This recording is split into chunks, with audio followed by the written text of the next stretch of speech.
Bismillahirrahmanirrahim. Assalamualaikum warahmatullahi wabarakatuh. Waalaikumsalam warahmatullahi wabarakatuh. Alhamdulillahirabbil alamin. Wassalatu wassalamu ala asrofil anbiya'i wal mursalin wa ala alihi rasulillahi ajmain, amma ba'du. Pertama-tama dan yang paling utama, marilah kita senantiasa mengucapkan rasa syukur kita kehadirat Allah Subhanahu wa taala atas nikmat dan limpahan kesehatan kepada kita, sehingga pada hari ini kita masih dapat merasakan bagaimana nikmatnya beribadah dalam bulan suci Ramadan. Kemudian salawat serta salam tak lupa pula kita hadiahkan kepada Nabi besar Muhammad sallallahu alaihi wasallam. Allahumma shalli ala sayyidina Muhammad wa ala ali sayyidina Muhammad, serta keluarga dan para sahabat-sahabatnya yang telah mengorbankan harta, nyawa, dan kehidupan mereka untuk demi tegaknya agama Allah ini. Sahabat Palestina, sahabat KNRP dimanapun berada, kembali lagi berjumpa dengan kami dalam program kajian online Dai Peduli dan Cinta Palestina. Nah, pada pagi hari ini kita bersama Ustaz muda, ya Ustaz muda, insya Allah sudah berkeluarga tadi ya. Alhamdulillah. Pada pagi hari ini kita akan membahas salah satu tema, yaitu nikmatnya hidup di bawah naungan Al-Quran. Masya Allah. Ini insya Allah cukup menarik untuk kita bahas, untuk kita ketahui, karena Ramadan adalah bulan di mana Al-Quran diturunkan, tak ya? Ya, betul. Ya. Nah, tanpa memperpanjang waktu, mari kita simak penyampaian dan penjelasan dari Ustadz Marwan Adha. Pada Ustadz, kami persilakan Ustadz. Ya, terima kasih kepada Saudara Zul, jazakallahu khair telah memberikan kesempatan. Assalamualaikum warahmatullahi wabarakatuh. Waalaikumsalam warahmatullahi wabarakatuh. Alhamdulillah, salatu wassalamu ala Rasulillah wa ala alihi wa ashabihi wa mawalah wa man tabi'ahum bi ihsanin ila yaumil qiyamah, amma ba'd. Qala Allah Ta'ala fil Qur'anil Karim, a'udzu billahi minasyaitonir rajim. Bismillahirrahmanirrahim. Alif lam mim. Dzalikal kitabu la raiba fihi hudal lil muttaqin. Bersyukur kita kepada Allah Subhanahu wa taala dengan mengucapkan alhamdulillahirabbil alamin. Berselawat kita kepada Rasulullah sallallahu alaihi wasallam dengan melafadzkan Allahumma shalli ala sayyidina Muhammad wa ala ali sayyidina Muhammad. Mudah-mudahan dengan memperbanyak kita berselawat kepada Rasulullah sallallahu alaihi wasallam, kelak di yaumil hisab, di yaumil qiyamah, kita mendapatkan syafaat atau pertolongan dari baginda Rasulullah sallallahu alaihi wasallam. Sahabat KNRP dimanapun berada, yang semoga kita sama-sama dirahmati Allah Subhanahu wa taala. Pada kesempatan kali ini, insyaallah kita akan membahas sedikit sebagaimana yang telah diamanahkan oleh Komite Nasional untuk Rakyat Palestina, ya Zul, KNRP, yaitu tentang nikmatnya hidup di bawah naungan Al-Quran, ya, bahagianya hidup di bawah naungan Al-Quran. Ketika kita bicara masalah nikmatnya hidup, ya Zul, ketika kita bicara masalah kebahagiaan, ya, ketenangan, tentu kita sebagai manusia semua ingin hidup seperti itu, ya. Fitrah kita sebagai manusia ingin hidup bahagia, ya kan? Ingin hidup tenang, nikmat, nyaman dan seterusnya. Ada yang mencari kebahagiaan, mencari kenikmatan, mencari kepuasan dengan mengumpulkan harta sebanyak-banyaknya. Ada yang mencari kenikmatan hidup, kebahagiaan, kepuasan dalam hidup dengan mengejar kedudukan, kekuasaan, jabatan setinggi-tingginya. Dan ada juga yang mencari kebahagiaan, kepuasan dalam hidup, kenikmatan dalam hidup dengan kemasyhuran, ketenaran, popularitas, ya. Dan ada juga yang mencari kebahagiaan, ketenangan, kenikmatan dalam hidup dengan hidup menyendiri, ya, pergi naik gunung, ya kan, kemudian berdiam di tepi pantai dan seterusnya. Bahkan naudzubillah, ada yang mencari kenikmatan, kebahagiaan, tetapi itu kenikmatan sesaat, bahkan kenikmatan yang sesat, yaitu mencari dengan ke tempat-tempat maksiat, dengan perzinahan, ya kan, perjudian, obat-obat terlarang, minuman keras, dan kita ketahui bahwasanya kenikmatan ini hanyalah kenikmatan sesaat, ya, dan kenikmatan yang sesat tentunya, ya. Di samping itu ada kenikmatan ketika kita berada di bawah naungannya, kenikmatan yang sangat luar biasa. Mohon maaf, mungkin jarang orang yang mencarinya, tetapi ketika kita berada di bawah naungannya, ketika kita berada di bawah bimbingannya, maka kita akan mendapatkan kenikmatan, ketenangan jiwa, ketentraman hati, insyaallah, yaitu hidup di bawah naungan Al-Quran, ya. Al-Imam As-Said Qutb rahimahullahu ta'ala berkata di dalam kitabnya Fi Zilalil Quran, ya. Apa kata beliau? Al-hayatu fi zilalil Quran nikmah. Hidup di bawah naungan Al-Quran itu adalah sebuah kenikmatan. Hidup di bawah naungan Al-Quran itu adalah sebuah kelezatan, kebahagiaan. Nikmatun la ya'rifuha illa man dzaqaha. Kenikmatan yang tidak akan didapatkan, yang tidak akan dirasakan kecuali orang-orang yang merasakannya, ya, kecuali orang-orang yang menjalankannya, kecuali orang-orang yang mengamalkannya, ya. Kemudian untuk dapat merasakan hidup di bawah naungan Al-Quran, maka tentu kita harus selalu berinteraksi dengan Al-Quran, ya. Tentu kita harus selalu bermuamalah dengan Al-Quran, kita hidup bersama Al-Quran, kita membersamai Al-Quran, ya. Bahkan suatu ketika seorang syekh pernah ditanya, ya, kira-kira seperti ini bahasanya. Ya syekh, kaifa kana salafus saleh yata'amal ma'al Quran, ya. Wahai syekh, bagaimana orang-orang terdahulu mereka berinteraksi dengan Al-Quran, ya. Mereka bermuamalah dengan Al-Quran, mereka membersamai Al-Quran. Apa kata syekh tersebut? Kana salafus saleh yata'amal ma'al Quran kamislina nata'amal ma'al jawal. Kira-kira seperti itu bahasanya.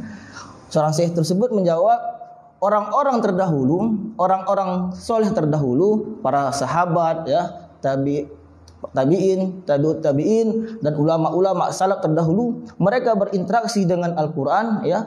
Mereka bermuamalah dengan Al-Quran seperti saat ini, seperti sekarang kita berinteraksi dengan handphone kita, dengan HP kita, yang mana kita ketahui pada saat ini kebanyakan manusia, ya, kita tidak bisa lepas dari handphone, ya, tidak bisa lepas dari HP. Bahkan ketika kita keluar dari rumah, handphone kita ketinggalan, kita kembali lagi untuk mengambilnya, ya, menjemputnya. Begitulah gambaran kehidupan pada saat ini. Tetapi yang kita lihat, yang dicontohkan oleh ulama-ulama kita terdahulu, mereka bersama Al-Quran, berinteraksi Al-Quran begitu seringnya. Bahkan kita lihat dalam sebuah riwayat di mana mereka bertilawah membaca Al-Quran, ada seorang ulama yang bernama Al-Aswad, kana Al-Aswadu yakhtimul Quran fi Ramadan fi kulli lailatin, ya. Dulu Al-Imam Al-Aswad itu beliau menghatamkan Al-Quran di bulan Ramadan itu fi kulli lailatin, setiap 2 malam. Artinya satu malam beliau membaca 15 juz, 2 malam khatam. Kemudian kita lihat juga ada kana Qatadah yakhtimul Quran fi sab'i. Al-Imam Qatadah beliau menghatamkan Al-Quran itu dalam waktu 7 hari. 7 hari beliau khatam Al-Quran, ya. Wa ijaza'a Ramadan, ketika masuk bulan Ramadan ya, beliau menghatamkan fi kulli salas 3 hari.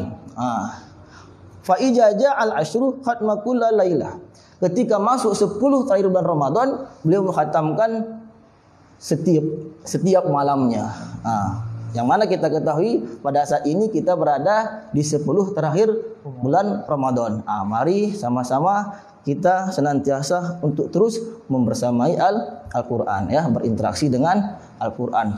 Bahkan yang lebih spektakuler lagi, Al-Imam Syafi'i, karena Asy-Syafi'i yakhtimul Quran fi syahri Ramadan 60 khammah. Al-Imam Syafi'i itu mengkhatamkan Al-Quran di dalam bulan Ramadan itu sebanyak 60 kali. Masya Allah ya, subhanallah ya. Jadi satu hari, satu malam itu beliau mengkhatamkan dua kali ya. Jadi selama bulan Ramadan beliau mengkhatamkan 60 kali. Inilah luar biasa yang dicontohkan oleh ulama-ulama kita terdahulu. Ya, semoga kita sebagai umat Islam yang mengikuti jejak ulama kita bisa mengambil hikmah, iktibar dari ulama-ulama kita terdahulu. Hadirin sahabat KNRP dimanapun berada, yang semoga sama-sama dirahmati Allah Subhanahu wa Ta'ala. Ya.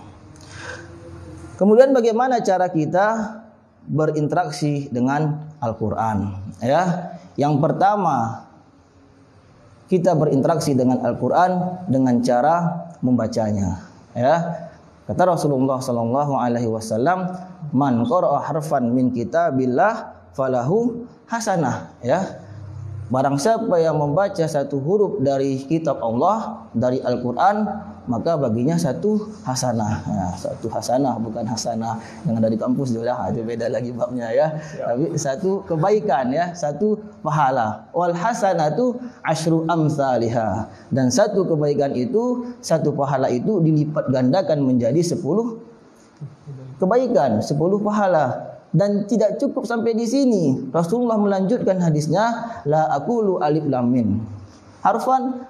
Saya tidak mengatakan alif lam mim itu satu huruf, walakin alif harfan, lam harfan, mim harfan. Ya, akan tetapi alif satu huruf, lam satu huruf, dan mim satu huruf. Ya, jadi ketika kita membaca alif lam mim, kita sudah mendapatkan 30 kebaikan. Ya, 30 pahala.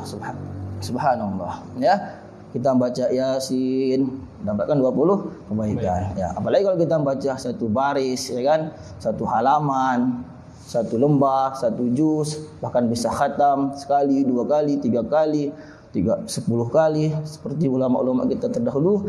Tentu banyak sekali manfaat, keutamaan yang kita dapatkan. Kemudian yang kedua, cara kita berinteraksi dengan Al-Quran tentu dengan memahaminya, ya, memahami maknanya, ya, memahami terjemahannya, artinya, ya, memahami tafsirannya, ya. Kita bisa baca maknanya, terjemahannya, tafsirnya. Kita bisa ikut kajian dengan ustaz-ustaz kita, ya, guru-guru kita. Dan yang ketiga, setelah kita membacanya, memahaminya, dan mengamalkannya. Yang ketiga, kita berinteraksi dengan Al-Quran dengan mengamalkannya, ya, baik itu yang diperintahkan maupun yang dilarang, ya. Yang diperintahkan salat, ya, Al-Quran memerintahkan kita untuk melaksanakan salat, aqimus shalah, ya, kerjakan salat, ya, dirikan salat. Maka kita wajib untuk melaksanakan salat, ya. Ketika Al-Quran memerintahkan kita untuk membayar zakat, ya, menunaikan zakat, wa atuz zakah, maka kita wajib untuk membayar zakat, ya, atau menunaikan zakat mal yang ketika telah sampai nisabnya atau hitungannya, atau zakat fitrah yang mana pada bulan Ramadan ini kita wajib untuk mengeluarkannya, ya. Ketika Al-Quran merintahkan kita untuk berbakti, berbuat baik kepada kedua orang tua kita, maka kita wajib untuk berbakti, berbuat baik kepada kedua orang tua kita, ya, wabil walidaini ihsana, ya, berbuat baiklah kepada kedua orang tuamu, ya. Jangan sampai kita mengecewakan kedua orang tua kita, ya. Jangan sampai kita menyakiti perasaan kedua orang tua kita. Kalaulah kita belum bisa membahagiakan mereka, jangan sampai kita menyusahkan mereka, ya. Kemudian hal-hal yang dilarang oleh Al-Qur'an seperti mendekati zina, ya, wala taqrabuz zina, kata Allah. Janganlah kamu dekati zina, ya. Dekati zina saja kita tidak boleh, apalagi melakukannya, ya, apalagi melaksanakannya. Pacaran tentu enggak boleh, ya. Pacaran syar'i juga ada itu, ya. Ya, jadi karena hal-hal yang mendekati zina, ya. Pacaran boleh ketika sudah menikah, ya, itu boleh. Ya, innahu kana fahisyah. Sungguhnya perbuatan zina itu adalah keji, ya, buruk, jelek, menjijikkan, wasa'a sabila, dan seburuk-buruknya jalan, ya. Ketika Al-Qur'an juga melarang kita untuk memakan harta riba, maka kita tidak boleh memakan harta riba. Ya ayyuhalladzina amanu la ta'kulur riba. Wahai orang-orang yang beriman, janganlah kalian memakan harta riba. Maka kita wajib meninggalkan riba, ya. Hal-hal yang di dalamnya ada unsur riba, maka kita wajib tinggalkan, ya. Ketika kita hendak, ya, membeli rumah atau membeli kendaraan, barang-barang lainnya, investasi yang lainnya, ketika ada di dalamnya unsur riba, maka kita wajib untuk meninggalkannya, maka kita wajib untuk menjauhinya. Tidak ada tawar-menawar, ya. Ya, tapi kan Ustaz, kalau enggak dengan seperti itu, saya nanti enggak punya kendaraan, ya kan, enggak punya rumah. Insya Allah, ya, rezeki Allah maha luas, ya. Kita bersabar. Ketika kita bersabar, maka insya Allah Allah akan beri yang terbaik kepada kita. Makanya sabar itu, para ulama itu membagi 3, ya. Yang pertama as-sabru inda ta'ah, yaitu sabar untuk melaksanakan ketaatan-ketaatan kepada Allah, ya. Sabar untuk menjalankan perintah-perintah Allah. Yang kedua as-sabru indal ma'siyah, yaitu sabar untuk meninggalkan maksiat, ya. Sabar untuk tidak mengerjakan maksiat, ya. Sabar untuk meninggalkan larangan-larangan Allah Subhanahu wa taala. Dan yang ketiga as-sabru indal musibah, ya. Sabar terhadap musibah, ya, terhadap ujian, ya, bencana. Saat ini kita sedang dilanda sebuah wabah, ya, yang kita kenal dengan virus corona, ya kan. Nah, ini adalah sebuah musibah, maka solusinya bagi kita seorang yang beriman bersabar, ya kan, dan mendekatkan diri kepada Allah Subhanahu wa taala. Kata Allah Subhanahu wa taala, wa basyiris sabirin, berilah kabar gembira kepada orang-orang sabar. Alladzina idza asabathum musibah qalu inna lillahi wa inna ilaihi raji'un. Ketika mereka ditimpa sebuah musibah, maka mereka berkata, mereka berkata, inna lillahi wa inna ilaihi raji'un. Sesungguhnya kami milik Allah dan hanya kepada Allah kami kembali, ya. Harta amanah titipan dari Allah, maka juga akan kembali kepada Allah. Keluarga, anak, istri titipan dari Allah Subhanahu wa taala, maka akan kembali kepada Allah Subhanahu wa taala.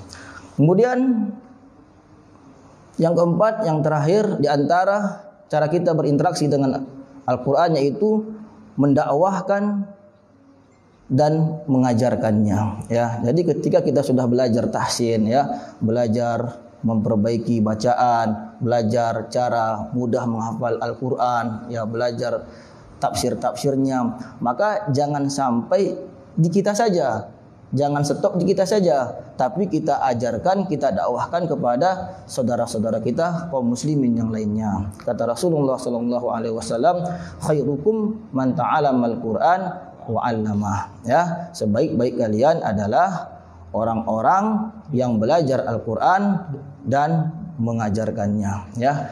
Hadirin sahabat KNRV dimanapun berada, yang semoga sama-sama dirahmati Allah Subhanahu wa taala. Kita cukup dulu apa kita lanjut lagi? Baik, sahabat Palestina, sahabat KNRV. Nah, itu tadi penyampaian dari narasumber kita. Nah, mungkin seperti ini Ustaz. Mungkin ada 2 pertanyaan, ya, yang coba saya tanyakan kepada Ustaz gitu. Yang pertama, Kalau kita tadi mendengar yang Ustaz sampaikan, begitu luar biasanya para ulama-ulama terdahulu, Ustaz. Ya.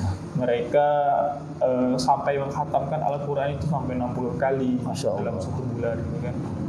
Nah, untuk kita yang saat ini yang mungkin lebih berinteraksi dengan handphone, walaupun di handphone juga ada Al-Qurannya, gitu kan. Android ya. Nah, tapi kadang-kadang kita kan kita tetap berprasangka baiklah dengan saudara kita bahwa dia sedang baca Al-Quran menggunakan handphone dan sebagainya, kan. Nah, ini konsistennya kita untuk dapat menghatamkan Al-Quran itu gimana, Ustaz? Nah, kadang-kadang kan kita kan baru sekali baca atau baru sampai hari 15 kita udah mungkin nggak sampai 1 juz lagi, gitu kan. Ya. Nah, konsistennya kita untuk membaca sehingga kita khatam itu minimal sekali khatam dalam 1 bulan. Nah, itu yang pertama. Yang kedua, nah, kenikmatan seperti apa yang kita dapatkan gitu, Ustaz, dengan kita sering berinteraksi dengan Al-Quran. Nah, karena ini kan juga walaupun kita sudah tahu, tapi paling tidak ini juga perlu disampaikan, gitu ya. Kenikmatan kita saat kita berinteraksi dengan Al-Quran, mengajarkan atau keempat poin tadi diajarkan kepada orang-orang. Oke, Ustaz. Kepada Ustaz. Insyaallah. Bismillahirrahmanirrahim. Yang pertama tadi bagaimana kita supaya bisa konsisten ya, istiqomah dalam membaca Al-Quran, bahkan bisa menghatamkan Al-Quran di bulan Ramadan ini. Tapi harapannya bukan hanya bulan Ramadan ya, tapi bisa meneruskan di bulan-bulan selanjutnya ya, seterusnya ya. Yang pertama kita harus ada niat dulu ya. Kita tanamkan niat di dalam hati kita ada planning lah ya. Ya, nanti ketika masuk bulan Ramadan kita ada niat, ada planning, kita mau menghatamkan Al-Quran di bulan Ramadan itu sebanyak berapa kali. Nah, begitu kira-kira ya. Kalau lah kita mau menghatamkan 1 kali, berarti dalam 1 hari kita baca satu juz ya, dan 30 hari insyaallah 30 juz ya. Nah, kalau kita mau menghatamkan 2 kali, berarti 1 hari insyaallah kita membaca 2 juz ya. Berarti dalam 1 bulan kita menghatamkan 2 kali ya, dan seterusnya. Nah, agar lebih mudah, jadi kita kan di dalam 1 hari 1 malam itu ada sholat 5 waktu ya. Nah, jadi setiap habis sholat itu kita luangkan waktu kita untuk membaca Al-Quran ya. Kalau kita tadinya mau khatam niatnya 1 kali, berarti dalam habis sholat subuh itu kita membaca 2 halaman. Atau lebih mudahnya gini aja, 2 lembar setengah, seperempat ya, seperempat. Jadi habis sholat zuhur seperempat, jadi udah setengah juz ya kan. Habis asar seperempat ya kan. Kemudian habis isya seperempat atau habis tarawih. Habis maghrib karena kita berbuka, jadi ya udah makan aja dulu ya. Nah, nanti setelah makan istirahat sebentar untuk menunggu sholat isya dan tarawih ya. Nah, jadi 4 kali setelah sholat tadi itu seperempat 4 kali jadi satu juz ya. Jadi insyaallah 1 hari kita bisa baca Al-Quran satu juz ya. Kalau kita mau khatam 2 kali, berarti setelah sholat kita baca setengah juz, dan begitu seterusnya. Nah, kuatkan niat kita. Setelah kita kuatkan niat kita, maka kita semangat untuk melaksanakannya, kita paksakan ya. Kemudian kita berdoa kepada Allah Subhanahu wa taala ya, memohon petunjuk dari Allah Subhanahu wa taala. Mudah-mudahan Allah Subhanahu wa taala memudahkan kita untuk terus berinteraksi, membaca dan membersamai Al-Quran. Nah, begitu kira-kira Jul ya. Yang kedua tadi nikmat yang kita dapatkan ketika kita hidup di bawah naungan Al-Quran ya. Tentu kenikmatan, ketenangan ya, ketenangan akan kita dapatkan ya. Ala bi dzikrillahi tatma'innul qulub ya.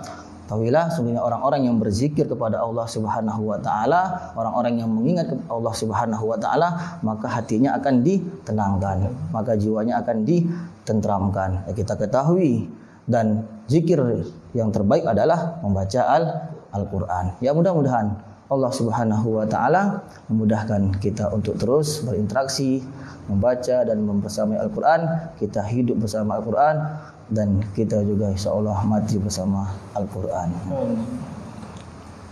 Lagi Ustaz?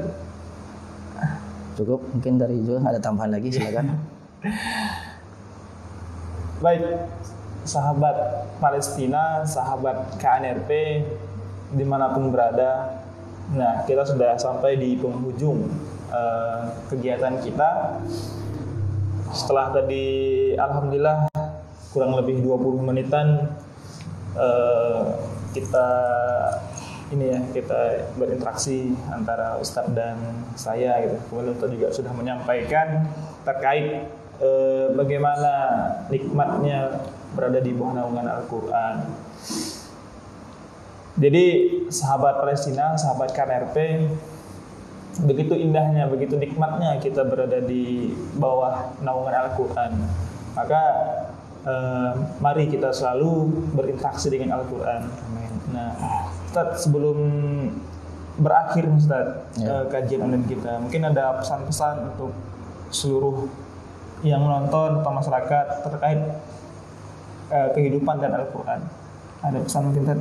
Ya, ini saya tambahkan sedikit dulu ya. Iya, mungkin sekaligus closing statement. Ya. Jadi ketika kita hidup di bawah naungan Al-Quran, maka kita insya Allah akan mendapatkan manfaat-manfaatnya.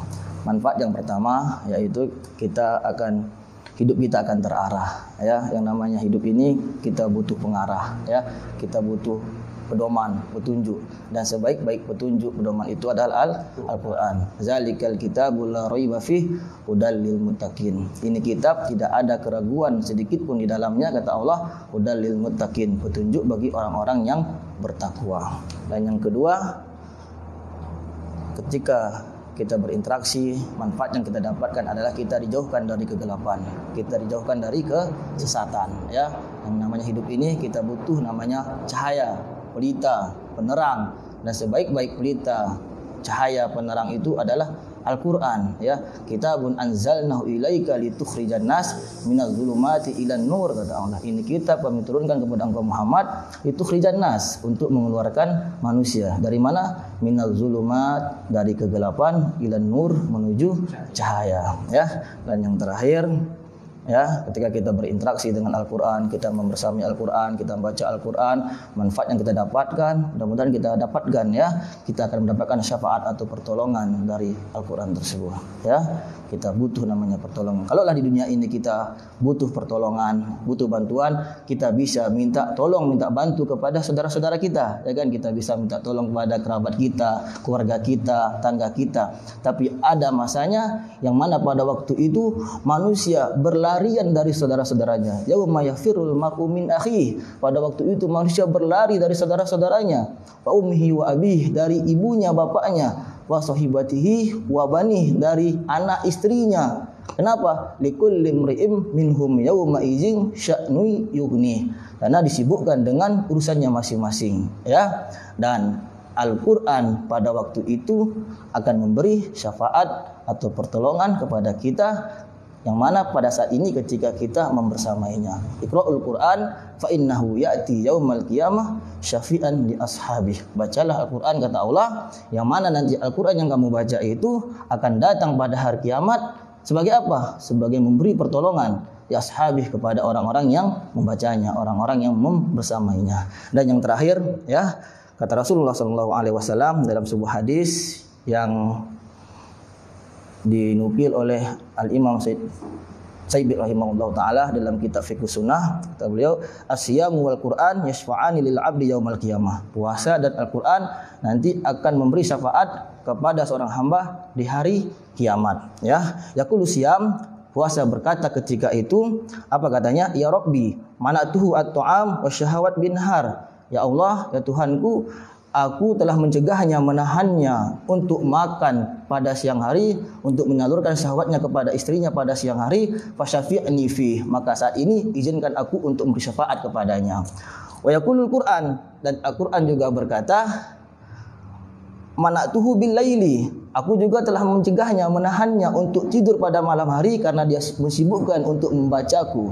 Fasyafi'ni fi, maka izinkan aku memberi syafaat pertolongan kepadanya. Maka Allah pun kabulkan permintaan dua amal ibadah kita itu. Mudah-mudahan Allah Subhanahu wa taala di bulan yang mulia ini, di bulan yang penuh berkah ini, kita dimudahkan untuk terus membersamai Al-Qur'an, berinteraksi dengan Al-Qur'an, ya. Mudah-mudahan harapannya kita dapat melanjutkannya di bulan-bulan yang lainnya, ya. Amin. Terima kasih atas segala perhatiannya. Mohon maaf atas segala kurangannya. Apabila ada kata-kata yang salah, itu datangnya dari kami sendiri, dan apabila ada kata yang benar, itu datangnya dari Allah Subhanahu wa taala. Barakallahu li wa lakum. Assalamualaikum warahmatullahi wabarakatuh. Waalaikumsalam. Alhamdulillah.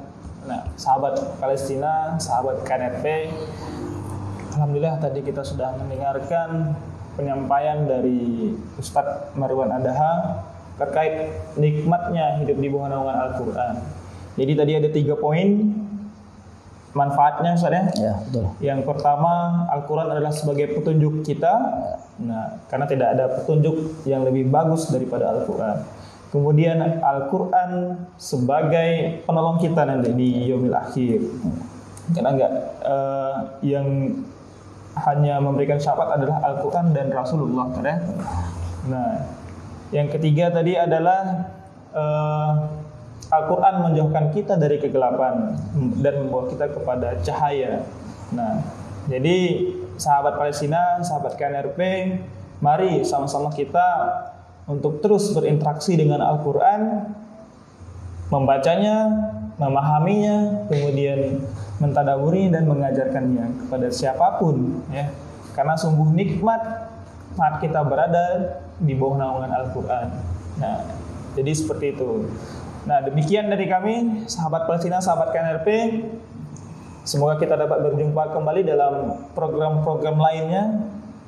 Kami mengajak kepada seluruh sahabat Palestina, sahabat KNRP, sahabat Facebook, dan seluruhnya untuk dapat menyaksikan program-program kami yang lain. Insya Allah pada tanggal 17 Mei 2020 kita akan kembali membuat sebuah program, yaitu lelang amal. Nah, bagi Bapak Ibu, bagi seluruh masyarakat yang ingin berdonasi untuk sahabat-sahabat kita di Palestina, nah, silakan hubungi kami di KNRP Kepulauan Riau. Semoga harta-harta yang diinfakkan, harta-harta yang disedekahkan menjadi amal ibadah bagi Bapak Ibu untuk mendapatkan ridho dan surganya Allah Subhanahu wa taala. Amin. Amin ya rabbal alamin. Demikian dari kami. Kesalahan kata datangnya dari kami, kebenaran kata datangnya dari Allah Subhanahu wa taala. Mohon maaf atas segala kekurangan. Akhirul kalam. Assalamualaikum warahmatullahi wabarakatuh. Waalaikumsalam warahmatullahi wabarakatuh.